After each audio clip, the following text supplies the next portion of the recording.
ராமாயணத்தில் ராவணன் சீதையை எவ்வாறு கடத்தி சென்றான் என்று உங்களுக்கு தெரியுமா? ஒரு நாள் ராவணன் சீதையை கடத்த திட்டமிட்டான்.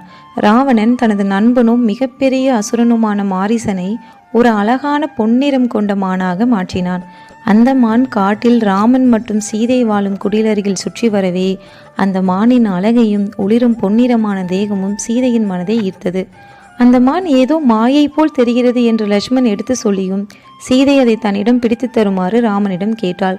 ராமன் அந்த மானை தொடர்ந்து காட்டுக்குள் செல்லும் பொழுது தன் அம்பினால் அந்த மானை வீழ்த்தும் போது சாகும் தருவாயில் இருந்த அந்த பொய்மான் ராமரின் குரலில் தனக்கு ஏதோ ஆபத்து வருவது போல் கத்தியது.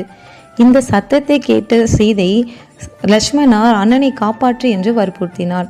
லட்சுமணன் ராமருக்கு ஆபத்து எதுவும் வராது என்று சொல்லியும் சீதை அடங்காமல் அழுவதால் இறுதியில் ராமரை பார்க்க குடிலை விட்டு சென்றாள் லட்சுமணன்.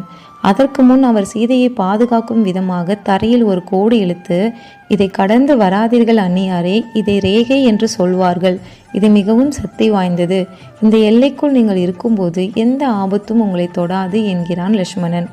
அந்த கோடுதான் பின்னாளில் லட்சுமண ரேகை என்று அழைக்கப்படுகிறது.